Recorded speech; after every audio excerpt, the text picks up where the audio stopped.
Lots of opportunity after church today to catch up with each other. So don't stop the conversation, just pause it.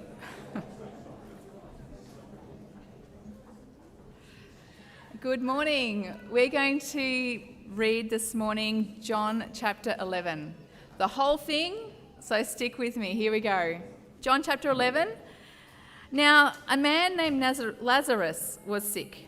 He was from Bethany, the village of Mary and her sister Martha.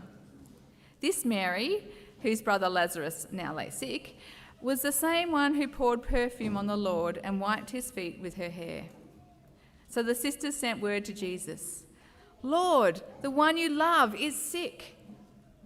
When he heard this, Jesus said, "This sickness will not end in death. No, it is for God's glory, so that God's Son may be glorified through it." Jesus loved Martha and her sister and Lazarus. Yet when he heard that Lazarus was sick, he stayed where he was for 2 more days. Then he said to his disciples, "Let us go back to Judea." "But Rabbi," they said, "a short while ago the Jews tried to stone you, and yet you're going back there?" Jesus answered, "Are there not 12 hours of daylight? A man who walks by day will not stumble, for he sees by this world's light. It is when he walks by night that he stumbles, for he has no light." After he had said this, he went on to tell them, "Our friend Lazarus has fallen asleep, but I am going there to wake him up." His disciples replied, "Lord, if he sleeps, he will get better." Jesus had been speaking of his death, but his disciples thought he meant natural sleep. So then he told them plainly, "Lazarus is dead, and for your sake I am glad I was not there so that you may believe. But let us go to him." Then Thomas, called Didymus, said to the rest of the disciples, "Let us also go, that we may die with him." On his arrival, Jesus found that Lazarus had already been in the tomb for 4 days. Bethany was less than 2 miles from Jerusalem, and many Jews had come to Martha and Mary to comfort them in the loss of their brother. When Martha heard that Jesus was coming, she went out to meet him, but Mary stayed at home. "Lord," Martha said to Jesus, "if you had been here, my brother would not have died. But I know that even now God will give you whatever you ask." Jesus said to her, "Your brother will rise again." Martha answered, "I know he will rise again in the resurrection at the last day." Jesus said to her, "I am the resurrection and the life. He who believes in me will live, even though he dies. And whoever lives and believes in me will never die. Do you believe this?" "Yes, Lord," she told him. "I believe that you are the Christ, the Son of God, who was to come into the world." And after she had said this, she went back and called her sister Mary aside. "The teacher is here," she said, "and he's asking for you." When Mary heard this, she got up quickly and went to him. Now Jesus had not yet entered the village, but was still at the place where Martha had met him. When the Jews who had been with Mary in the house, comforting her, noticed how quickly she got up and went out, they followed her, supposing she was going to the tomb to mourn there. When Mary reached the place where Jesus was and saw him, she fell at his feet and said, "Lord, if you had been here, my brother would not have died." When Jesus saw her weeping, and the Jews who had come along with her also weeping, he was deeply moved in spirit and troubled. "Where have you laid him?" he asked. "Come and see, Lord," they replied. Jesus wept. Then the Jews said, See how he loved him." But some of them said, "Could not he who opened the eyes of the blind man have kept this man from dying?"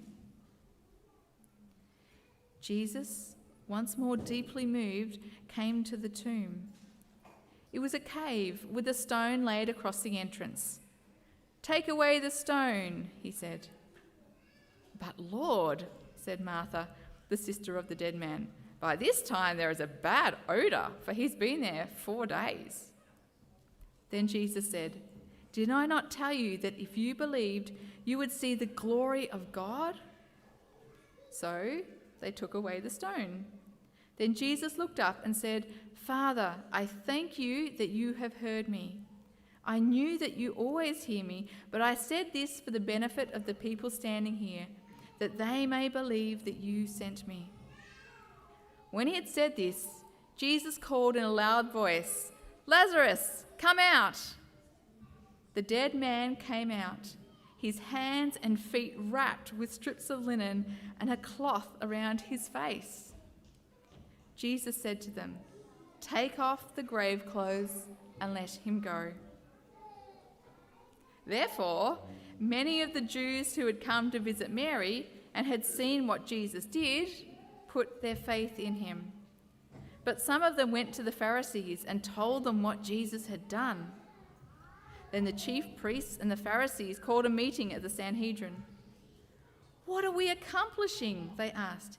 "Here is this man performing many miraculous signs. If we let him go on like this, everyone will believe in him, and then the Romans will come and take away both our place and our nation." Then one of them, named Caiaphas, who was high priest that year, spoke up. "You know nothing at all. You do not realize that it is better for you that one man die for the people than that the whole nation perish." He did not say this on his own, but as high priest that year, he prophesied that Jesus would die for the Jewish nation, and not only for that nation, but also for the scattered children of God, to bring them together and make them one. So from that day on, they plotted to take his life. Therefore, Jesus no longer moved about publicly among the Jews. Instead, he withdrew to a region near the desert, to a village named Ephraim, where he stayed with his disciples. When it was almost time for the Jewish Passover, many went up from the country to Jerusalem for their ceremonial cleansing before the Passover. They kept looking for Jesus, and as they stood in the temple area, they asked one another, "What do you think? Isn't he coming to the feast at all?" But the chief priests and Pharisees had given orders that if anyone found out where Jesus was, he should report it so that they might arrest him.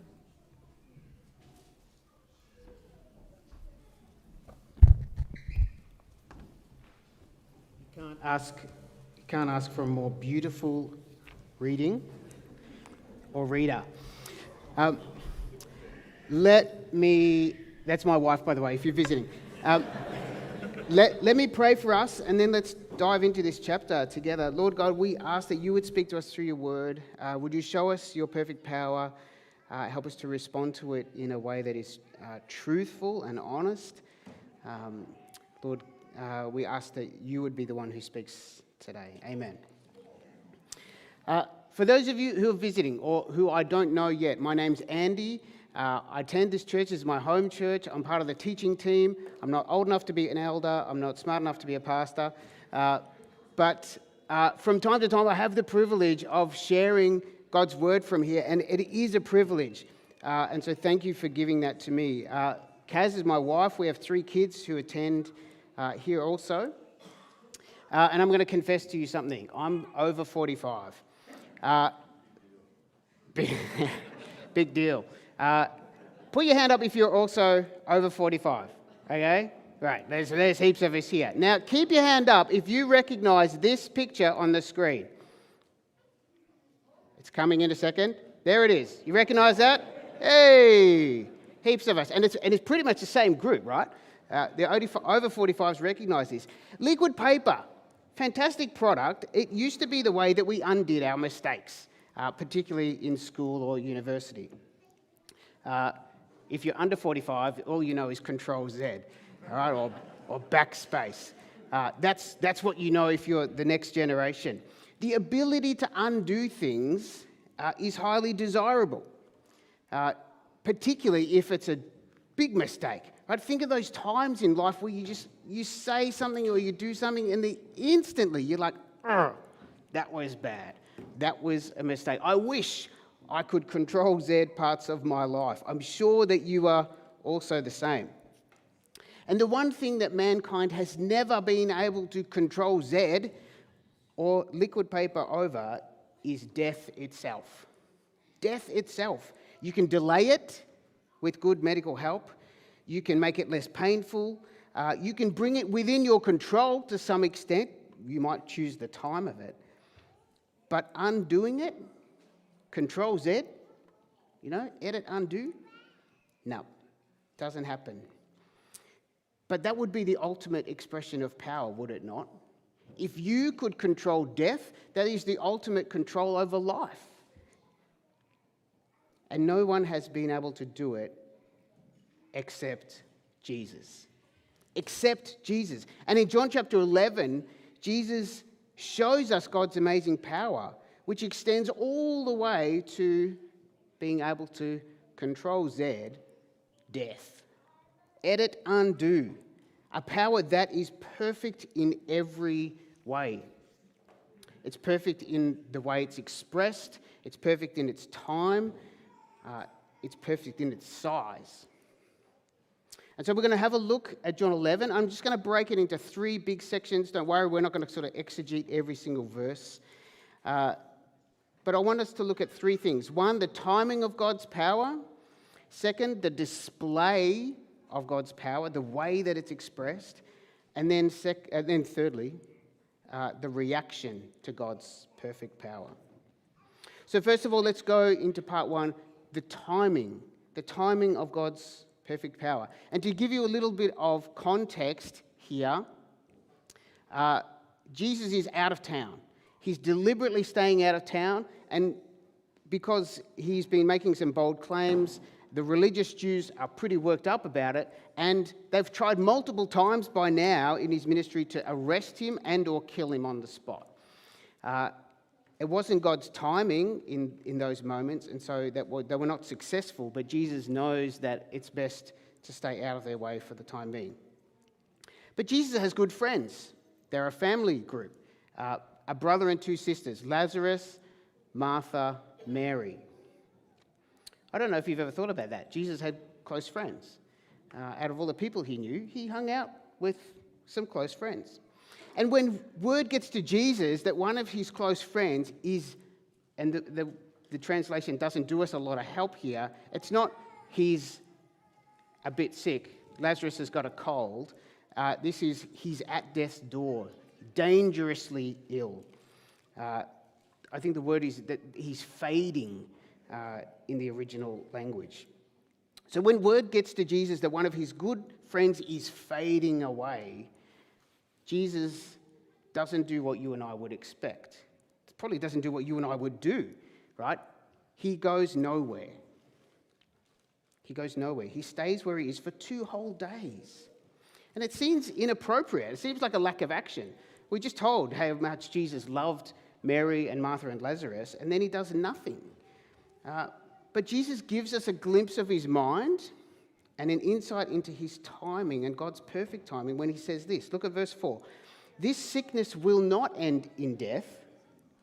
No, it's for God's glory, that God's Son may be glorified through it. This is kind of weird. When you read this verse, you're like, wow, how pious, how aloof would it be to get this news and then to say,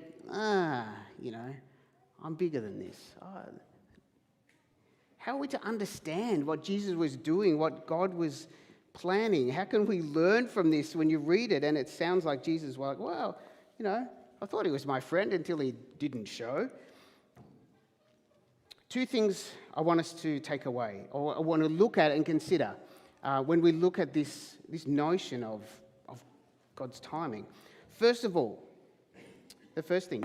Extreme power, which is what is on display here in chapter 11. Extreme power is demonstrated in extreme circumstances. I'll say that again so that my tongue doesn't fall over itself. Extreme power is demonstrated in extreme circumstances. If you wanted to show someone that you could ride a bike, what do, right? You find a bike and you hop on and you ride it. If you want to show someone that you can lift 300 kilos, good luck to you. You go find something that weighs a lot and you pick it up. You might see where I'm going with this. What if God wanted to show you that he had power over sickness? Perhaps sickness is allowed to enter your life. What if God wanted to display power over death? By the time Jesus shows up at Lazarus' house, he's dead. And that's deliberate. And he's not just dead, he's very dead. Now, you might sort of laugh and say, well, there's dead and that's it. But no, in the traditional Jewish view, the spirit hung around the body for 3 days until it then departed and it was only a body. On day 4, it's only a body. There is no spirit lingering any longer. So why did Jesus delay his trip to see Lazarus, his dead friend? Not because he could have made it in time. In fact, if you kind of add up the numbers, Jesus probably got the message when Lazarus died. So it wasn't that he couldn't have rushed back. It's because extreme power is displayed in extreme circumstances. And this truth makes me realize something. I will not see God at work in my life if I succeed in my aim to make my life comfortable. I will not see God working in my life if I succeed in my aim to make my life comfortable. Because that is my aim, let's face it. We all kind of want to make life more comfortable. But for God to show that he can provide, first I must be in need. For God to comfort me, there must be a hurt. For God to heal, there must first be a pain.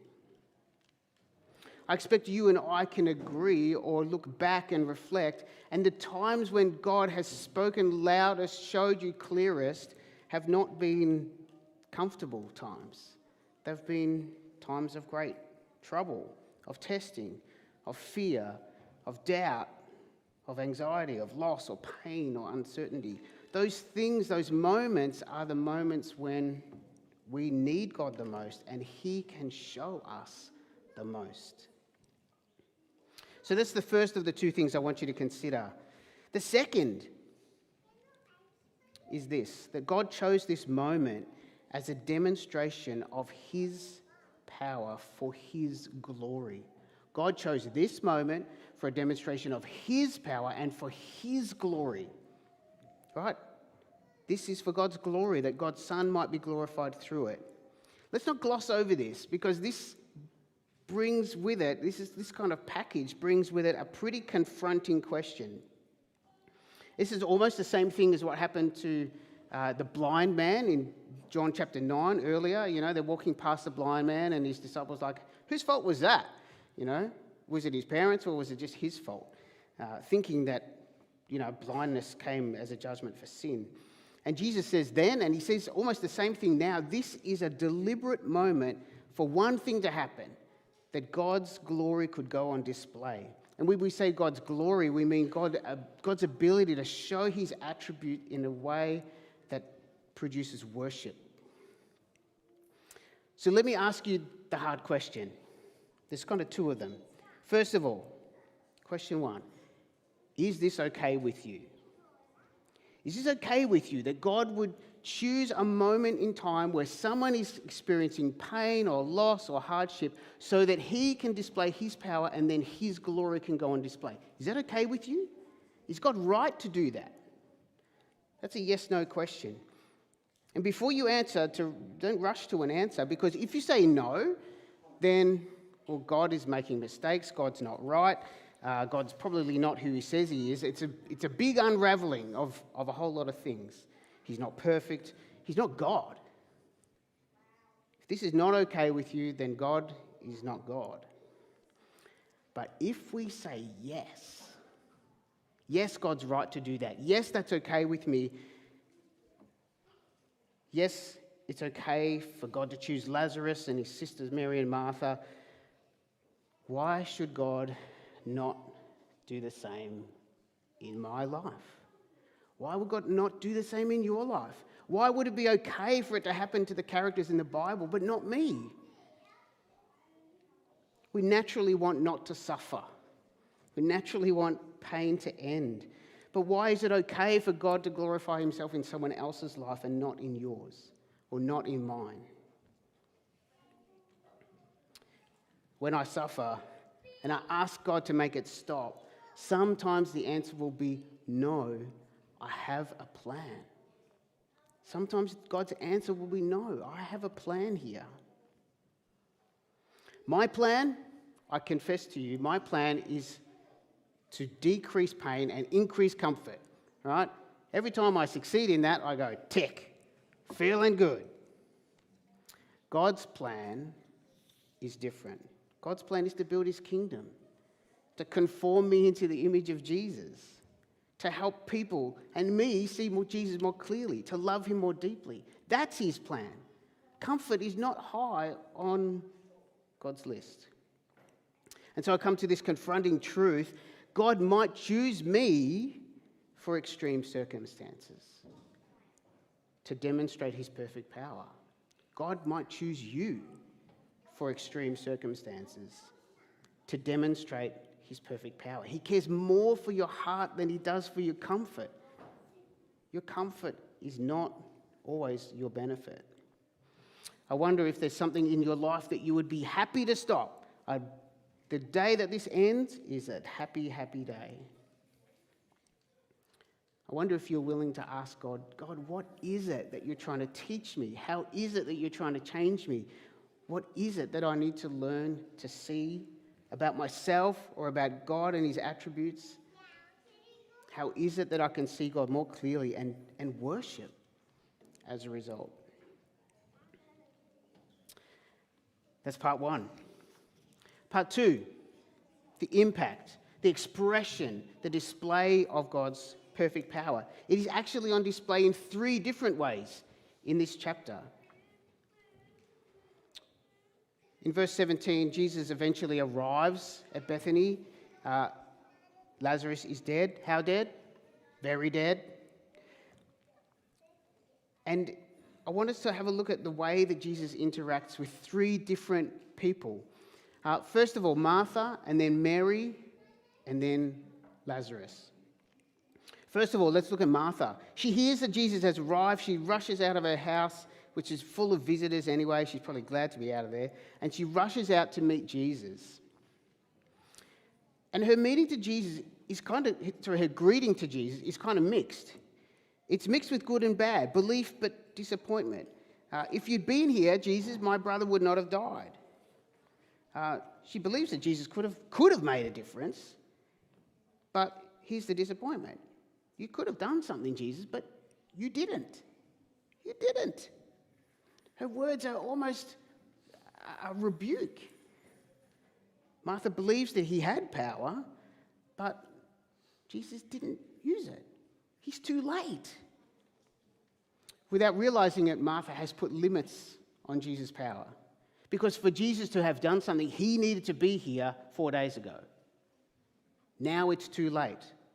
He can't possibly do anything now. Whatever good you were going to do, Jesus, it's too late to do it. According to Martha, Jesus should have done something different. He should have been here sooner. He should have acted differently. Wow. I don't know about you, I do this. Have you ever done this? Jesus, why have you not... ... God, why? Why have you left this too late? Why have you allowed such and such to happen? Not in a genuine questioning way, God, show me what it is. No, it's like, how dare you? Ever prayed like that? Or even found it hard to pray because that's what's arising in your heart? How could you? Sometimes without realizing it, we put limits on God's power. We say, in effect, if I was God, I would have done, and therefore God should have done. As if God somehow is, puny-brained human like me. So how will Jesus deal with Martha? In a loving but confronting way, he eyeballs her and he just hands her direct truth. He says to her, your brother will rise again. And she sort of accepts it generally. Well, yeah, I know that there's going to be a resurrection one day. And Jesus says, no, not one day. I am the resurrection. I don't just bring resurrection power. I am the resurrection power, says Jesus. And where Jesus is present, his perfect power is present. And Martha gets challenged, confronted with just brutal, honest, life-changing, heart-wrenching truth. Do you believe this? Sometimes, not always, sometimes we just need to be confronted with real, brutal, heart-wrenching, honest truth. Like, God is God and I'm not. Like, God is in control and I'm not. Like, God sees everything and I don't. God knows his plans and I don't. God is perfect and I'm not. And just because I can't see God's plan doesn't mean that there isn't one. Because if God is God, then all these things are true. He is perfect. He does see all. His power is enough. And God doesn't ask us to understand everything. He asks us to follow him, to trust him, not to second guess him or overrule him. These are real but challenging, heart-wrenching, brutal, honest truth. But then have a look at the way Jesus deals with Mary. She also has the same words for Jesus when she comes out to see Jesus. Hey, Jesus, if you had been here, my brother would not have died. And what is Jesus' reaction with her? Doesn't he could copy-paste, right? Control-C, Control-V. No, he doesn't. Mary's a different person. She has a different need. He doesn't give her some story about the resurrection, some reminder of who he is. Jesus simply joins her in her grief. Jesus weeps. He joins in the sorrow. It's an amazing demonstration when you look at the two ways that Jesus comes alongside each woman. It's an amazing demonstration of why it matters that Jesus is both fully man and fully God. Sometimes we think that God could not possibly understand my life. Couldn't possibly understand. He lives in heaven. He lives pain-free in a perfect world. And then he imposes these expectations on me. He doesn't know how hard it is. It's not true. Those things are not true. Here's what's true. Jesus entered our world. Jesus experienced everything that we experience, but to the ultimate level, and then continues to dwell with us. Jesus is Emmanuel, God with us. When you're in the toughest times, Jesus can genuinely say to you, I know. Not many other people can say that to you. Jesus always can. And so sometimes, not always, sometimes we need someone simply to join us in the tears. Here's the really cool thing. Jesus can do both, confront you with honest truth. He can join you with the tears, and he knows which one you need and when. Only Jesus can perfectly know when you need the confrontation of honest truth or when you just need a companion in your tears. And then Lazarus. How does Jesus deal with Lazarus? Well, amazing but true, Jesus simply shows up at the tomb, gives directions to a dead man. Lazarus, come out. To a person who is the deadest kind of dead, Jesus delivers life. And raising Lazarus is two amazing things in one. It's not just a demonstration of God's power, but an illustration, right? It's an illustration of what Jesus came to do, to call people out of death and into life. Lazarus is the very picture of a person without Christ. It's dead. How dead? Very dead. Very dead. Unable to do anything for themselves. A dead body can't respond to your instructions. It can't do anything except stay dead. But when Jesus' power is on display, we see the ability to literally reverse death, to press Control Z on death, to demonstrate the kind of power that nobody else, nothing else in the universe has. And so all of this shows us that Jesus can both meet our personal needs. He knows exactly what we need and when, but he also has the power to meet our universal need, the need that all of us have, not just some of us, all of us have the need for Jesus to deliver life where there is only death. Because without Jesus, there is only death.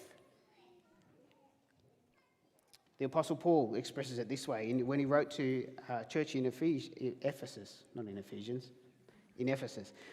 He says it this way: "As for you, you were dead in your transgressions and your sins, but because of his great love for us, God, who is rich in mercy, made us alive in Christ, even when we were dead in transgressions." I wonder how many people read this and they're like, ooh, like Lazarus, right?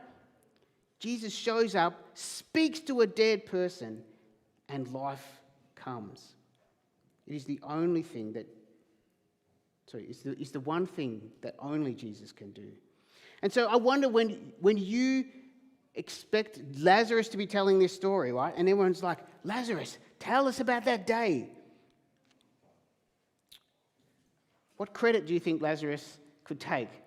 Oh, it wasn't easy, but I made it. None. Lazarus is not going to take any credit at all. He was dead. And the same is true for you and I, right? When we tell the story of what God has done in our lives, it's not, well, it's not easy to follow Jesus, but I can do it. Come on, guys. Jesus does it. Jesus does it. Telling your salvation story can only be pointing to God, saying he did it.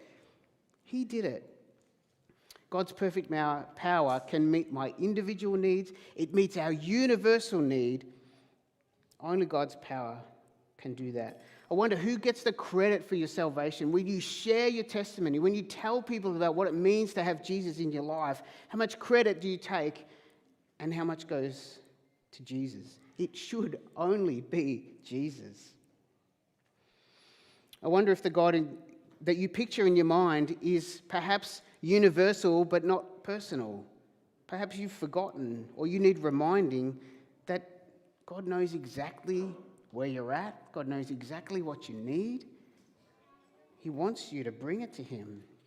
What are you not bringing to Jesus? What are those things that bug you where you haven't stopped to pray about it, haven't asked God? Whether you need truth or tears, let Jesus bring you what you need.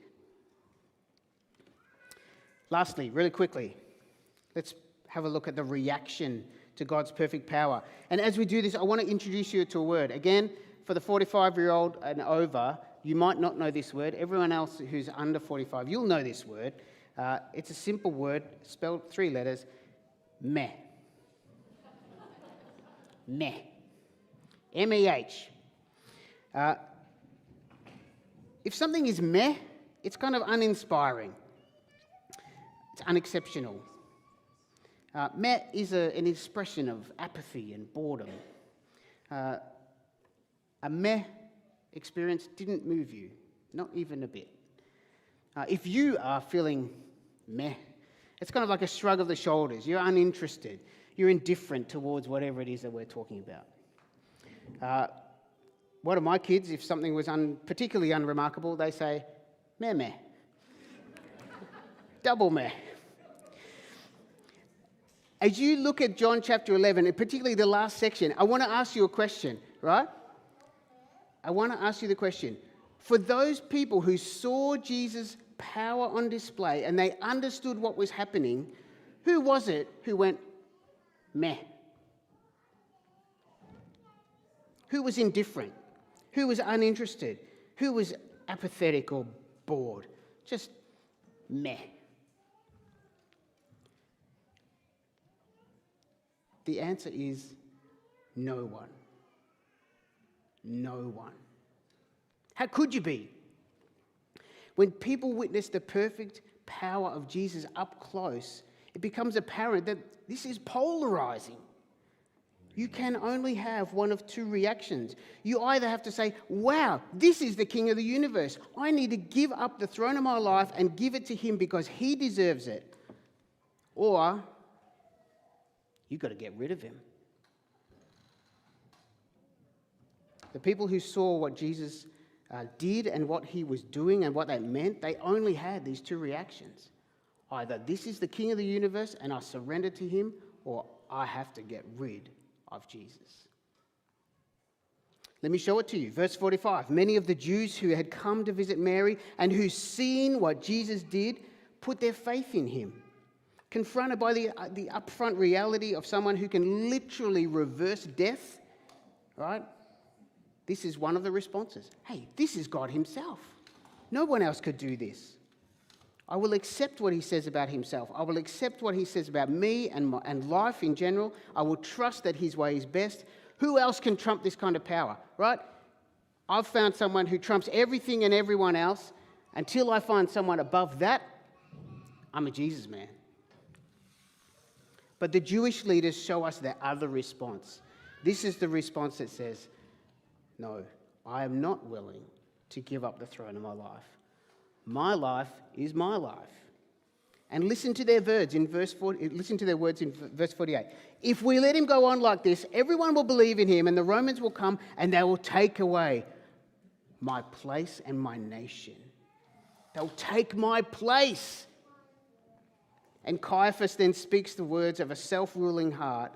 We must get rid of Jesus. And he unknowingly spoke those amazingly prophetic words, it's better for one man to die than a whole nation perish. Caiaphas was kind of so right and so wrong at the same time. So wrong in his heart, but so right about the implications of Jesus. You don't worship him, then you've got to try and get rid of him. And so I suggest to you that there is no such thing as a genuine meh to someone who genuinely meets Jesus. If your current reaction to Jesus is genuinely meh, then you've not yet genuinely met Jesus. Perhaps you're reacting to the watered down, sanitized, under control kind of Jesus that sometimes people portray.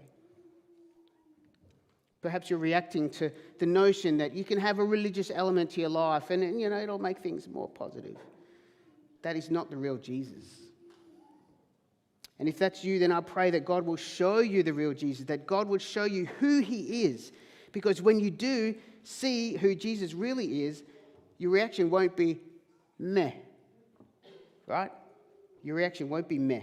And if you have come to grips with who Jesus is and the confronting reality of someone who claims to be the King of the universe, which includes you, then any meh that comes out of your mouth is not genuine. Perhaps you're saying meh because you kind of try to hide it. Oh, I'm being so convicted and so challenged by the way I live, but I don't want to be looking like a religious freak, so I'll just say meh. Or perhaps you are so confronted, so challenged, so threatened by someone who wants to take you over your alleged right of self-rule, but you don't want to appear anti-Christian in the circles that you mix in, so you say meh. Perhaps your understanding of Jesus is genuine, but you're not being honest about your reaction. Can I tell you, if you choose to stay on the throne of your own life when someone else wants and deserves that position, you have turned that person into an enemy. Don't make Jesus an enemy. Make him king. Because the price that he paid to offer you life was his life. We're going to sing in a second. I'll invite the musicians up. But I pray that you would be honest about your heart response to meeting Jesus. Be honest about your heart response to meeting Jesus. If you have doubts or complaints, if you are threatened, then just say so. Be honest. God is big enough to handle your questions. If you're being convicted about the way you're living and you're saying, wow, God is challenging me and I can't wrap my head around, I'm scared, I'm confronted by the changes that God is kind of presenting me with, be honest about that too. Maybe you've been holding back because you want to fit in. Maybe you've been holding back because change is scary. Can I ask you to trust him with the outcome of following him in 2024? I'll say that again. Can I ask you to trust him with whatever results from following him in 2024?